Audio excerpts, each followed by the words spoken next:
Alrighty, here we go, dealing with it. Lactic acidosis.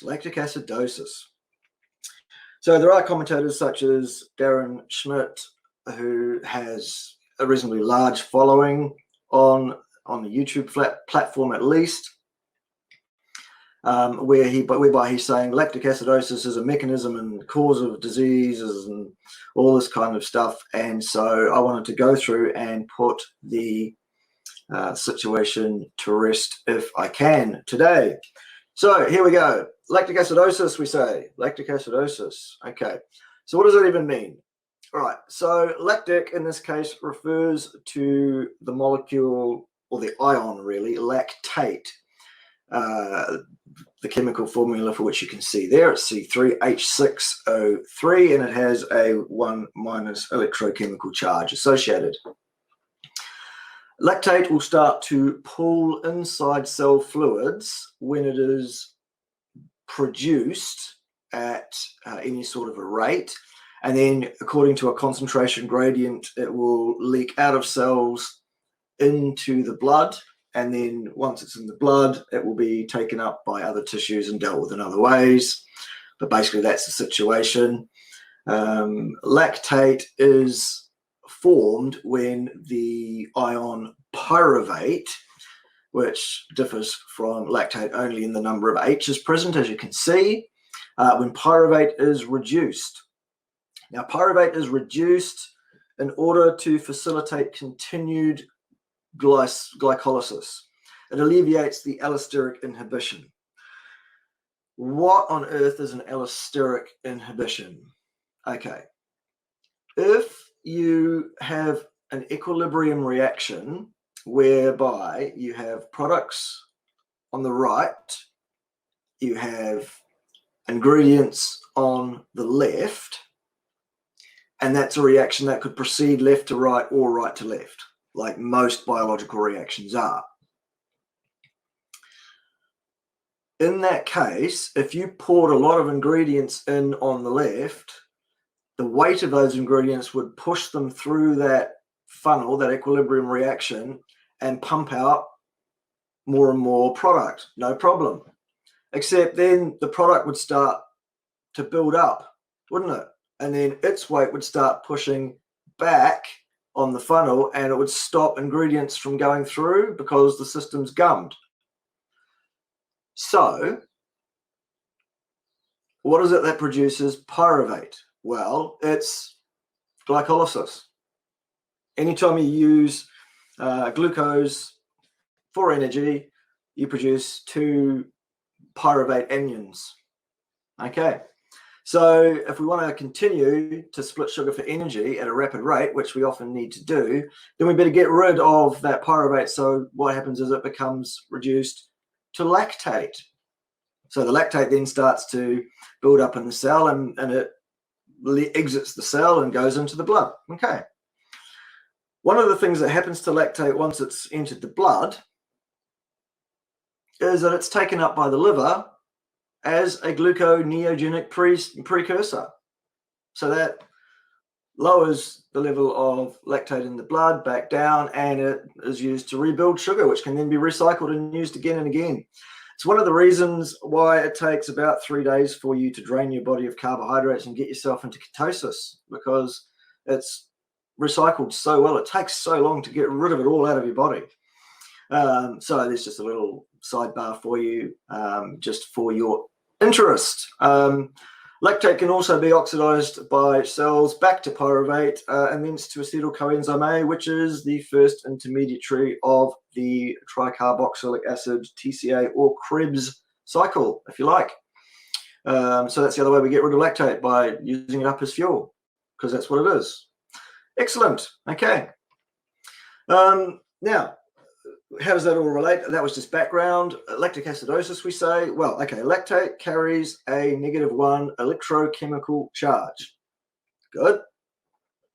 The presence of the charge in the fluid requires an extra 1+ charge to be added to the solution because of the law of electroneutrality. What the law of electroneutrality says is this: the net electrochemical charge of all fluid pools everywhere in the universe at all times is 0.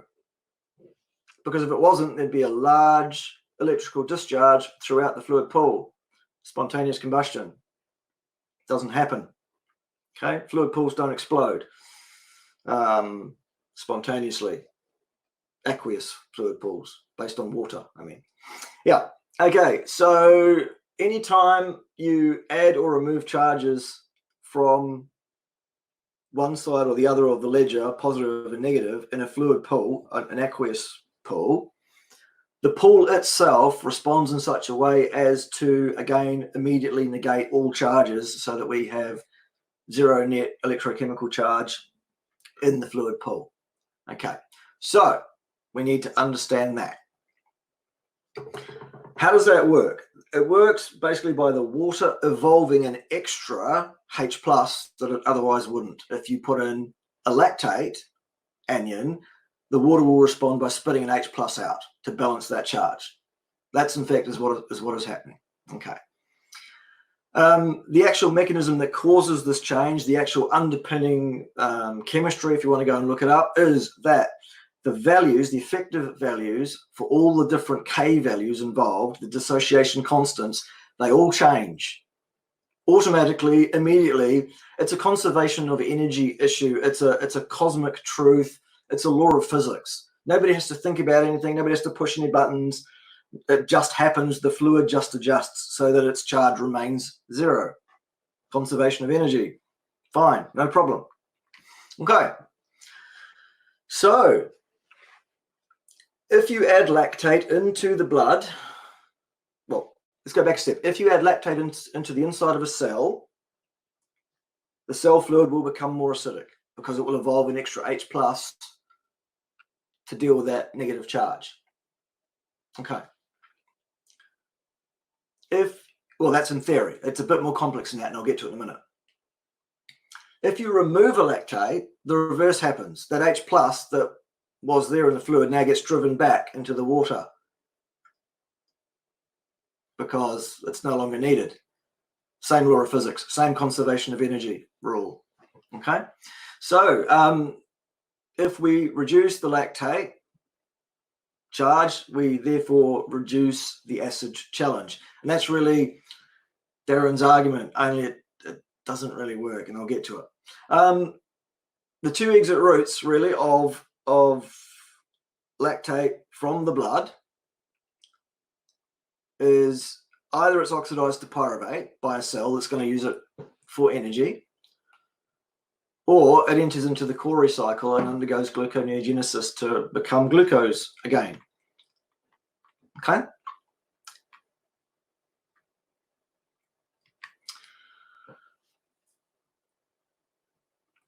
The entry and exit of lactate from the blood is not the only thing that controls your physiological pH. It's not the only factor that controls the pH of your blood. There are actually four control variables which will all affect the pH of a solution if those things are not counterbalanced in some way. Okay, which is another caveat you'll need to keep in mind. All right. So what are the four controls? I'll show them to you in a more diagrammatic form in a minute, but basically it's control over the concentration of strongly dissociated ions in the blood. That's achieved by the kidneys, filtering ions in or out selectively in order to maintain the right strongly dissociated ion concentration effective in the fluid. That's a very, very powerful pH control mechanism. There's also a thing in all fluid, aqueous fluid solutions that are exposed to carbon dioxide at all, and that is bicarbonate buffering. Bicarbonate buffering is another very powerful pH control system. Another way that we can control the systemic pH is by changing the rate and depth, or rate and or depth, or both of which our respiration is, our breathing. And there's also another thing that occurs as a function of, I suspect pH is the actual control flick that changes the pH capacitance of tissues and will cause tissues to dump a whole bunch of carbon dioxide out of the body in a rush as well. And that's work done by David Rowlands in about 2005, I think I'm talking about there, if people want to look that one up. Okay, so let's look at this homeostasis. Let's look at this pH control. Right here in the middle is our good friend H+. The acidity of the cell fluid or the blood, as the case may be. That's basically how we're going to denote that. Okay, so the first and most simple way that you can change the pH of even pure water is if you put some temperature in, you heat it up. If you do that, it becomes more acidic. Pure water is 7 pH, but only at 20 degrees C. At 80 or 90 degrees C, it's more like 6.2, 6.15, something like that from memory. Pure water with nothing else in it, which is supposed to be pH 7, isn't it? No, not if it's hot. It gets more acidic. Same's true of the other thing too. If you cool it down, it becomes less acidic. The pH value goes above 7. Interesting. Conservation of energy. The next thing that will affect the pH of the blood, as I say, is the amount of carbon dioxide that is in the blood. It is easy to rapidly change the amount of carbon dioxide in the blood by increasing the rate of respiration and the depth of respiration, which your body subconsciously will control because your brain has a receptor to tell it how much carbon dioxide is in the blood, and so what we need to do to keep that at the right level to maintain the pH. And what is a really narrow band that physiological pH always remains within, right up to even until the time that you are nigh unto death. Really, the only time your pH will move from its set value is when you are so ill you are likely to die, because it's one of the last physiological controls the body will keep trying to achieve to keep you alive, basically. So there you go. So carbon dioxide. If you've got a patient who has reduced lung function, fibrosis, and perhaps has only one lung, or what are those kind of things, that can be an issue. That person can become acidic because they can't get the carbon dioxide out quickly enough at the lungs, for example. People who become hysterical and hyperventilate can change their pH to the point where it can cause them to suddenly faint, and that kind of stuff. So there you have it. The next one that's very, very important in maintaining the pH is this thing called the strong ionic difference, the SID. It's discussed as a concentration. It's an effective number of milli equivalents of positive and negative electrochemical charges in the fluid pool of any species, all added together and modeled as one variable. Anytime you take out any number of different species, that changes the overall SID, and that then will have an effect on the pH. So how do we do that? We change the concentrations of the different ions that are present in our blood. How do we do that? We filter things in or out at the kidneys. I don't know if you realize, but every time your heart beats, fully 25% of the volume of that blood goes through your kidneys every single time. It's an amazing piece of filtering technology. The kidneys, unbelievable. Look after the ones you've got, boys and girls. So as long as they're working and doing that, your pH will not become deranged. Even if you do change this one here, which is the A- TOT value, and that one there is the net negative electrochemical charges on all the different proteins and globulins and all those different things floating around in the blood, they all have negative charges. They'll all affect the pH by pulling H+ out of the water. And so that's how that one works. So they're all modeled together as one thing. Anytime you change any of those weakly dissociated acids and their concentrations, that can also mess up your pH control as well. That's all controlled by your genes, which will up and down regulate the rate at which different proteins are being produced and excreted at different organs and things to make all of that happen. So that is pretty much self-looking after in the fit and healthy individual. Of course, the SID is controlled at the kidneys for all of those things that are easily filtered in and out. The problem with lactate is it's too big for that. You'll need a specific transporter. Bit of a problem. It's not handled there by the kidneys. So when either the temperature is dysregulated, and let's face it, if your body temperature changes by more than a couple of degrees, you're going to die anyway. So forget that one as an important moderator directly of pH. Again, if your temperature drops 2 degrees below where it should be, you're going to die probably. So never mind that one.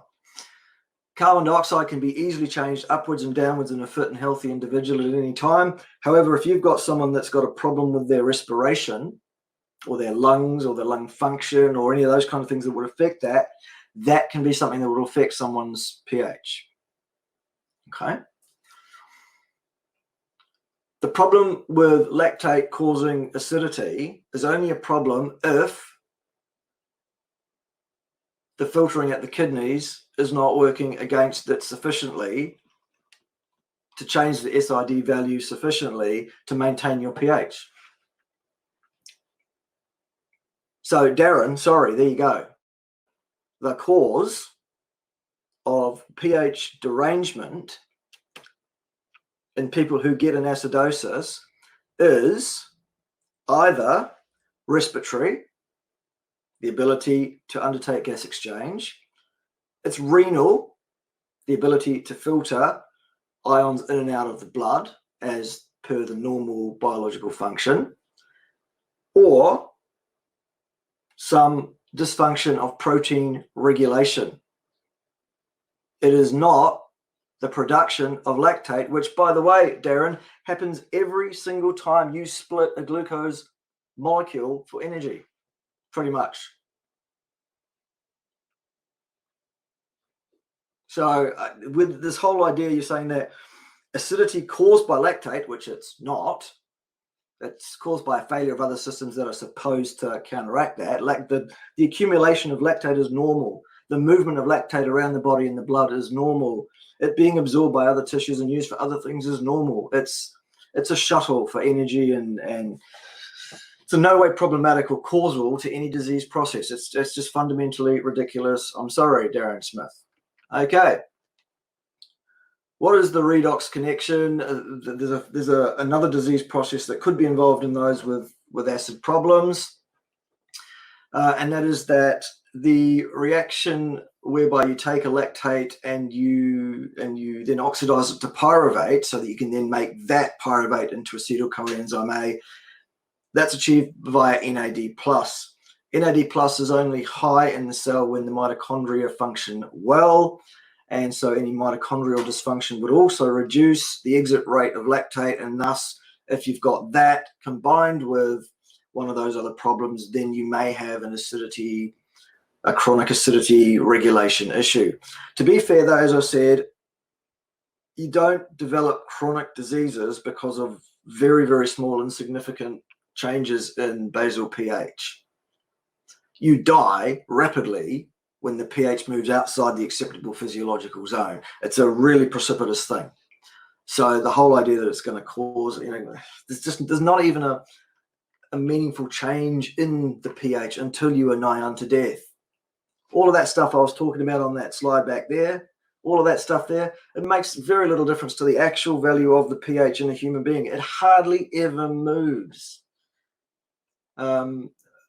In the blood, for example, the level of hydrogen ions in the blood changes from, at its lowest, something like about 4 parts per 100 million, I think it is from memory, up to a maximum of about 16 parts per 100 million. To which you'd say, oh, that's a 4-fold change. Yes, but it's a change of 4 per 100 million up to all the way up to 16 per 100 million.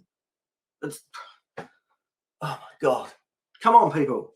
Come on. All right. So otherwise healthy individuals are not going to have a problem with their pH unless you have one of those very serious problems, and that's the sort of thing that is likely to lead to your death. Okay, so you're not going to develop chronic diseases because you have elevated lactate in your blood. It's just nonsense of the highest order, basically. All right, so what is the actual mechanism of acidosis when it really is genuinely occurring? And that is when you are nigh unto death, and it is a failure of redox, mitochondrial dysfunction. It's a failure of gas exchange at the lungs. It's a failure of the kidneys to filter. It's a long-term failure of protein production. It's one of the things I've mentioned there. Okay, there you go. That's it. Lactic acidosis as a cause of disease dealt with. No, Darren, wrong. Okay, can we move on now? Thank you.